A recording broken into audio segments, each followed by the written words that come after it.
তুমি কি ইহুদিদের দালাল? বলো। রাসূলুল্লাহ সাল্লাল্লাহু আমরা তাকবীর দেব, নারায়ে তাকবীর, নারায়ে রিসালাত, মুহাম্মদ রাসূল। খেয়াল রাখবেন ভাই, সবচাইতে নবীদের সাথে মারাত্মক বেয়াদবি করেছে ইহুদিরা। আর আজকে সেই ইহুদিদের বিরুদ্ধে আমরা আওয়াজ তুলি, সেখানে নবীদের স্লোগান নেই। তুমি কি ইহুদিদের দালাল? বলো। রাসূলুল্লাহ সাল্লাল্লাহু আমরা তাকবীর দেব, নারায়ে তাকবীর, নারায়ে রিসালাত, মুহাম্মদ রাসূল। খেয়াল রাখবেন ভাই হাজরিন, এরপর আমরা ইহুদিদের বিরুদ্ধে স্লোগান দেব, ফিলিস্তিন স্বাধীন হও, স্বাধীন করো, বিশ্ব মুসলিম ঐক্য করো, ফিলিস্তিন স্বাধীন করো, ফিলিস্তিনে হামলা কেন, জাতিসংঘ জবাব চাই। এই স্লোগানের পরে আসবে। ভুল বললাম নাকি আমি? ভুল বললাম নাকি আমি? এগুলি যদি কেউ ভুল করেন আমি ধরাই দিচ্ছি। আপনার সাথে বিদ্বেষ নেই আমার, আপনার সাথে ঝগড়া নাই, আমি ধরাই দিচ্ছি। ধরাই দেওয়ার অধিকার আছে আমাদের, ধরাই দেওয়ার অধিকার আছে আমার। আপনি বড় আলেম হওয়ার জায়গা হইয়ান, আপনি পিছনে তাকান, তারা আমাদের ভক্ত ছিল, অথবা এই দেশের পীর মাশায়েখ আউলিয়া কেরামদের হাতে হাত দিয়ে তারা মুসলমান হয়েছে। বুঝতে হবে, বাংলাদেশে পীর মাশায়েখ থেকে বাদ দিয়া নিজেরা নতুন করে ইজ্জত করবেন, বাংলাদেশের অন্য রাষ্ট্রে চিন্তা করেন, বাংলা ছেড়ে অন্য রাষ্ট্রে চলে যান। ঠিক কিনা বলেন? বাংলাদেশ আউলিয়া কেরামের দেশ, বাংলাদেশ পীর মাশায়েখদের দেশ। হাজরিন, এখানে বসে নতুন করে ইজম, নতুন করে আইন, নতুন কিছু করবেন, সেই সুযোগ আপনাদেরকে আমরা দেব না।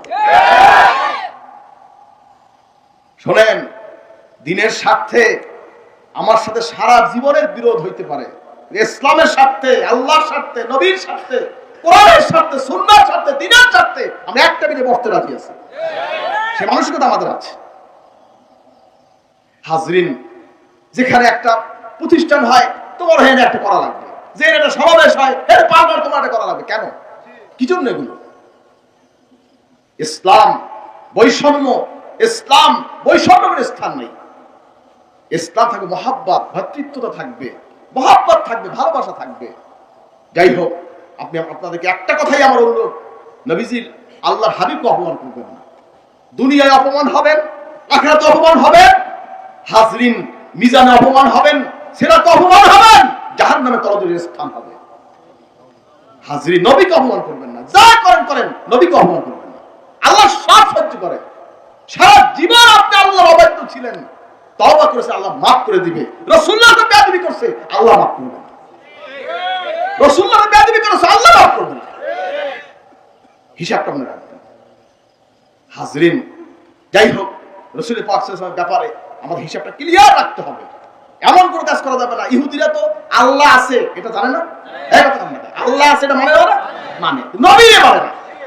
সেখানেই তো, যেখানে নবীজিরা ওরা মানে না, সেইখানে তো নবীজির আওয়াজটা আল্লাহ পাককে আল্লাহ, আমরা নারায়ে তাকবীর দেব, আল্লাহু আকবার বলবো, এর পরেই থাকবে নবীজির স্লোগান। তাহলে দেখবেন ইহুদিদের মুখে চুনকালি। এই বড় বড় বিশাল প্রোগ্রাম হয়, নবীজির কোনো আওয়াজ নেই, মুসলমানের আওয়াজ আছে, নবীর আওয়াজ নেই। বাহ, কত বড় পাক্কা মুসলমান হয়ে গেছে। হাজরিন, মনে এগুলো কষ্ট লাগে, সব জিনিস মানা যায় না, সহ্য করা যায় না বাবা, সব জিনিস সহ্য করা যায় না। আল্লাহ পাক সকলকে হেদায়েত করুন, আমিন।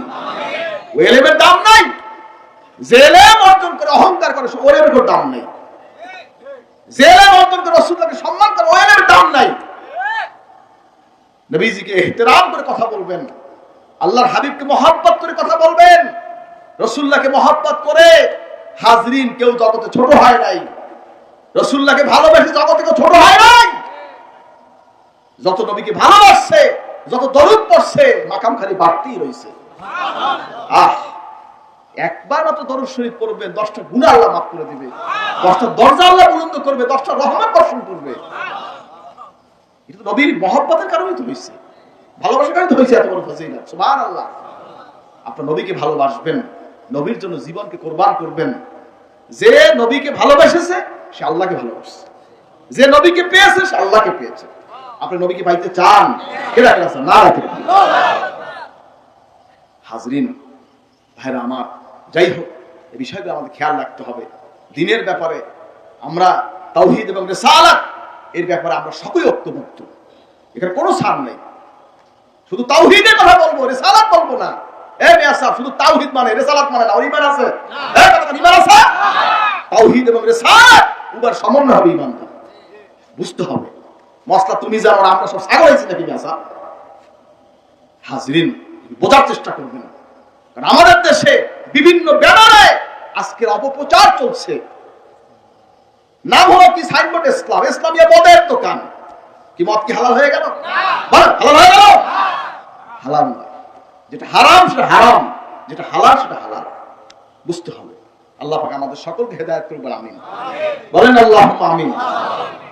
আল্লাহর হাবিবের জন্য জীবনকে উৎসর্গ করবেন, কোরবান করবেন, এই মানসিকতা রাখতে হবে।